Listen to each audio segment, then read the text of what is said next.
No one's going to tell you this in the industry. It's going to get to a point where no one's going to be able to give you advice anymore. You're going to have to start breaking rules to get what you want. And no one's going to tell you this, and no one is going to tell you how to break the rules. So when I wanted to finally be a speaker on stage, I was waiting for opportunities to come to me.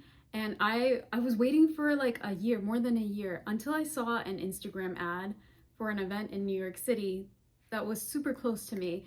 So I was like, okay, they weren't even asking for speakers. But what I did was I broke the rules and I was like, okay, I'm going to create my own speaking opportunity. So I messaged the host and be like, okay, can I speak in front of your audience? And it was only like 50-ish people at the time. So I was like, can I speak? And we negotiated to what that would look like, how long I can speak. And from that event, I think I made about $6,000. So it was super small. It wasn't as lucrative as maybe doing something online, but I broke the rules. No one told me to reach out to the host to get the speaking opportunity. And that is the thing that happens when you're at six figures, is you have to start, like, you're gonna have to start breaking rules and frameworks. So if you were doing things and you started checking boxes and be like, okay, I have to send this many DMs per day, I have to send this many emails per day, you have to start tapping into out of the box ideas. So here's my simple framework to do it. You have to think about what you want, and then you have to think about all the ways you could get it. So there are the organic paths. So obviously if you want to be a speaker, you can apply through the normal channels, like they have a speaker application. You can, send your media kit out or your resume out. You can wait for someone to reach out to you. That's the route that a lot of people go to. Or you could think, how can I put the ball in my court? So even if there was no application for you to be a speaker, you reach out to the host. So it's about circumnavigating the system. There's this great story, I don't know if it's true, about someone that wanted to work at Microsoft. So they figured out what Bill Gates' email address was, and I think it was like bgates@microsoft.com at the time. And they just emailed them and they got a response, right? It's the same thing with you.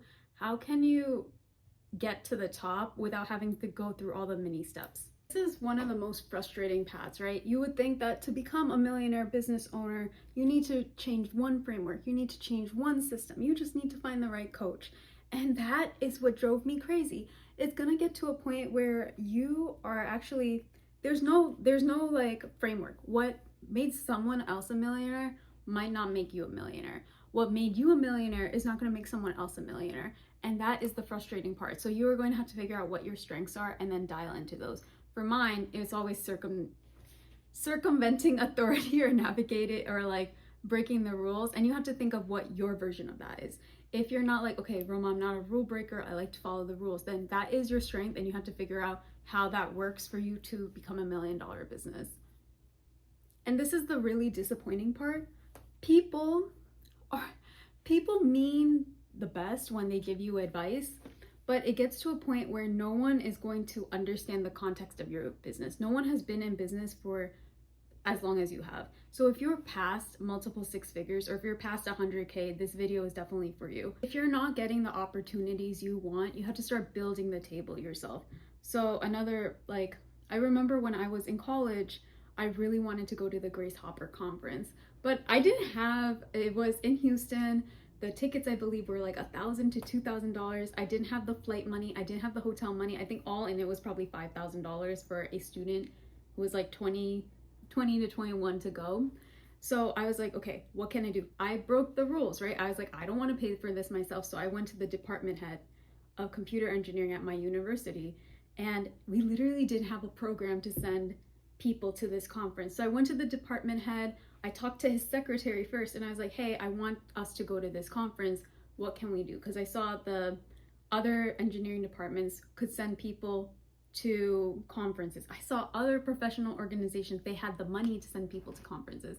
And for 4 or 5 years at my college, I was like, this department has done nothing for me besides, just do classes. So I was like, how can I break the rules and make this happen? So I actually got, and I had friends, right? So I was like, okay, how can me and my friends benefit?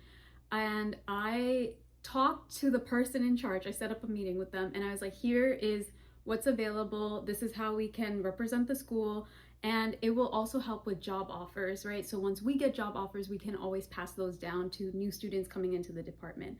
And he heard my plea. I think we got 5 people. I got 5 people to end up going with me. Some of them were my friends. Some of them went through an application process that I created, right? I was the one who led this whole department. I was the one who got all this money from the department heads. And we got 5 people, so that's $25,000 that I just had an idea. I was just desperate to go to this conference and I was like, let me make it work. And that's the same thing in business. If you are desperate, not desperate, but I'll say desperate. If you want to do something, you have to figure out what way to do it, right? I always like to cut out the middleman and the application process and just go to the top, the main person. I like to DM them, I like to reach out to them, and I like to have some kind of plan of how I would benefit them. This is the thing that people aren't gonna like. You have to find gaps in the system and take advantage of it. It is one of the only advantages right now in business. Like there are holes in business models. There's holes in these opportunities, and you have to figure out how to jump the line or skip the line.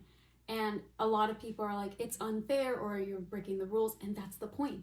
The people who break the rules are the ones who become millionaires. The people who break the rules are the ones who end up extremely successful, because they have a end result in mind and they're willing to figure it out. Even if they don't have the money, even if they don't have the time, they're willing to make it work. And that's basically it. So if you've been at like 150,000, 200,000, 250,000 for years, and you're like, when am I going to get my $1 million business? You have to think about how to position yourself at the top, right? It's not about learning more stuff. It's not about creating more credibility. It's about generating these opportunities for yourself that no one is going to hand you on a silver platter. It's either going to cost you tens of thousands of dollars, right? Because a lot of these speaking opportunities might be pay to play, or you can break the rules and skip the line and go straight to the top to get what you want. And of course, this is not an overnight thing. No one says this. I remember to do the Grace Hopper conference, it took about a month. I had to plan months in advance just to get the meetings with the department heads, or even to create a speaking opportunity for myself. It was a fast turnaround time, so you have to be ready to take action. For some events, if they're like a yearly thing, you have to plan them out ahead of time. But for others, if like for that Instagram ad I found, the event was literally 2 months from when I saw the ad. I got in touch with the person hosting. I was able to create my own like sponsorship package with her, and then from that created more and more sales. And literally that jump-started my speaking opportunities in New Orleans.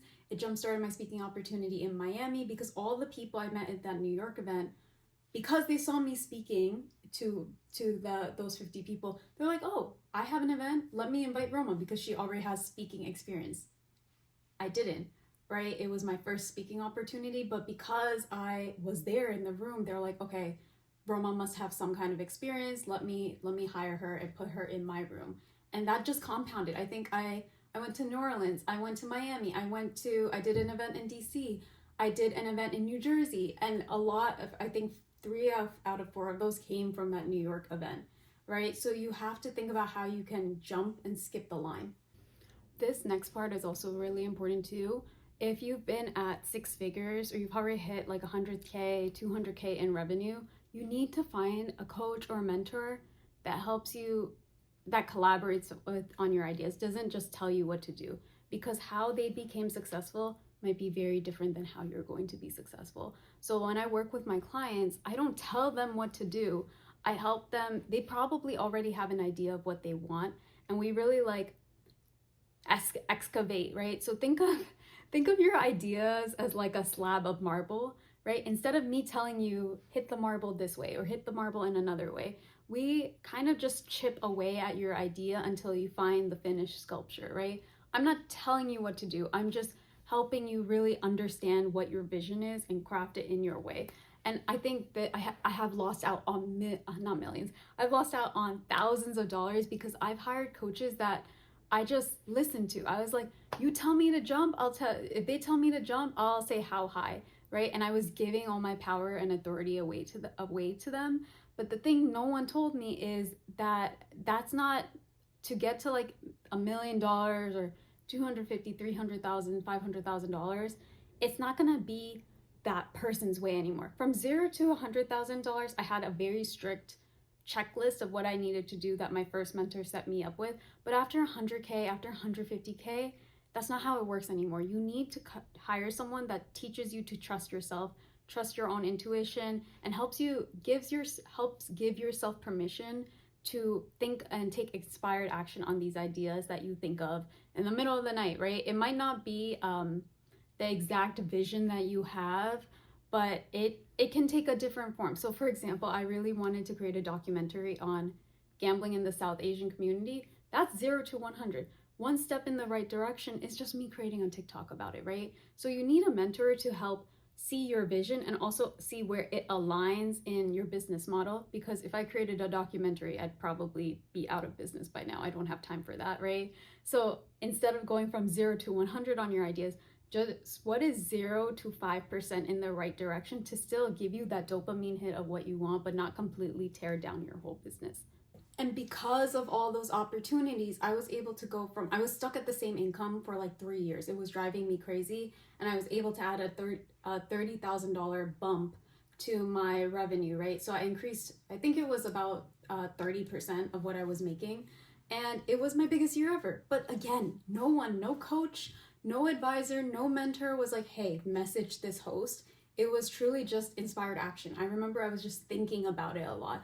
Like, how can I break the rule? How can I get to these speaking opportunities? How can I build more? So if you just marinate on what you want, it might not come the way you expect, but you might come up with a hack to the system. Good luck.